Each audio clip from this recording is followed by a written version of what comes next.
بسم اللہ الرحمن الرحیم۔ شروع اللہ کے نام سے جو بڑا مہربان اور نہایت رحم کرنے والا ہے۔ تمام دیکھنے اور سننے والوں کو السلام علیکم۔ کیا آپ نے کبھی یہ سوچا کہ جنت الفردوس کیسی ہوگی؟ کیا واقعی ایسی کوئی جگہ ہے جو ہماری سوچوں، خوابوں اور تمناؤں سے بڑھ کر ہے، جو تمام جنتوں کی سردار ہے، جسے خود اللہ رب العزت نے اپنے ہاتھوں سے تخلیق فرمایا، جبکہ باقی جنتوں کو کن فیکون سے تخلیق فرمایا؟ یہ وہ جنت ہے کہ جب سے تخلیق ہوئی اس وقت سے لے کر ہر روز اللہ پاک اس کی خوبصورتی میں 5 گنا اضافہ فرماتے ہیں۔ اس سے اس بات کا اندازہ لگائیے کہ وہ جنت کس قدر حسین ہوگی، جس کی خوبصورتی ہر روز 5 گنا بڑھتی ہی چلی جائے۔ جنت ایسا مقام جہاں نہ کوئی غم ہوگا، نہ کوئی بیماری، اور نہ کبھی موت آئے گی۔ قرآن مجید ہمیں بتاتا ہے کہ جنت ایسی جگہ ہے جہاں نہ کوئی تھکن ہوگی اور نہ ہی کوئی حسرت ہوگی، جہاں ہر چیز تمہاری خواہش کے مطابق ہوگی، بلکہ اس سے بھی کہیں بڑھ کر ہوگی۔ اللہ رب العزت سورۃ السجدہ کی آیت نمبر 17 میں یوں ارشاد فرماتے ہیں، کوئی نفس نہیں جانتا کہ ان کے لیے آنکھوں کی کیسی ٹھنڈک چھپا کر رکھی گئی ہے، یہ ان کے اعمال کا بدلہ ہے۔ جنت الفردوس وہ جنت ہے کہ جس کی ہر چیز کو اللہ پاک نے خود اپنے ہاتھوں سے تخلیق فرمایا۔ اس کے محل، اس کے دروازے، اس کی ہوائیں، اس کی روشنی اور اس کی فضا، سب کچھ اللہ پاک نے اپنے ہاتھوں سے تخلیق فرمائی، اور اس میں ایسی حیرت انگیز نعمتیں رکھی کہ جسے جان کر ہر شخص اس کی تمنا کرنے لگے اور اسے پانے کے لیے ہر ممکن کوشش کرے۔ اور جب ہمارے نبی کریم صلی اللہ علیہ وآلہ وسلم کی آواز جنت میں گونجے گی تو کیسا سما ہوگا، اس وقت جب اللہ پاک خود جنت الفردوس کے باسیوں کو اپنا کلام سنائیں گے، اس وقت کسی کو کوئی اور آواز کی ضرورت نہیں رہے گی، جو اللہ پاک نے انبیاء، صدیقین، شہداء، صالحین کے لیے تیار کی ہے، جو تمام جنتوں سے بلند، تمام جنتوں سے اعلیٰ اور VIP جنت ہے، جس کے اوپر اللہ رب العزت کا عرش ہے، جو تمام مومنین کی آرزوؤں، تمناؤں اور خواہشوں کا مرکز ہے، جس کے بارے میں حضور نبی کریم صلی اللہ علیہ وآلہ وسلم نے ارشاد فرمایا کہ جب بھی تم جنت مانگو تو جنت الفردوس ہی مانگو، کیونکہ یہ سب سے اعلیٰ اور بہترین جنت ہے اور اس کے اوپر عرش معلیٰ ہے۔ آج کی اس ویڈیو میں ہم جنت الفردوس کے حیران کن حقائق کے بارے میں جانیں گے۔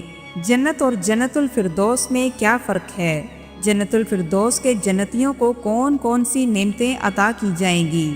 جنت الفردوس کے جنتیوں کی مہمان نوازی کیسے کی جائے گی؟ اور جنت الفردوس میں وہ لمحہ کیسا ہوگا جب جنتی حضرت داؤد علیہ السلام اور حضور نبی کریم صلی اللہ علیہ وآلہ وسلم کی خوبصورت آواز میں کلام پاک سنیں گے، جس سے جنت کا گوشہ گوشہ جھوم اٹھے گا۔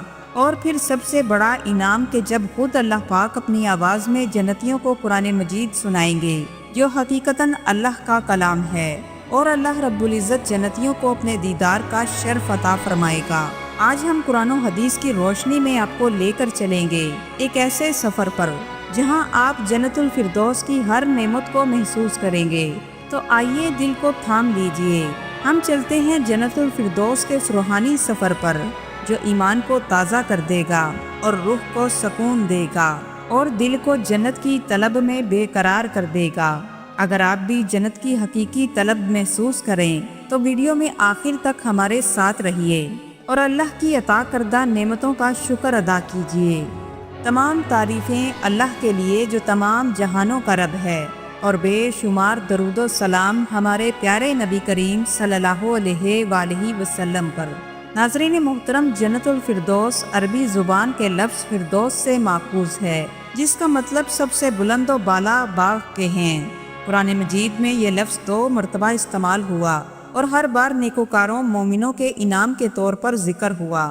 جنت کا لفظ تمام جنتوں کے مجموعے کے لیے بولا جاتا ہے، اور پھر اس جنت میں اللہ پاک نے مختلف درجات رکھے ہیں، جن میں تمام درجوں سے اعلیٰ، بہترین اور سب سے اونچا بلند مقام جنت الفردوس ہے۔ یوں تو اللہ پاک نے تمام جنتوں کو ہی بہترین بنایا ہے، مگر جنت الفردوس کے تو کیا ہی کہنے ہیں۔ دنیا کی کوئی بھی چیز جنت کی کسی نعمت کے سامنے کوئی حیثیت نہیں رکھتی۔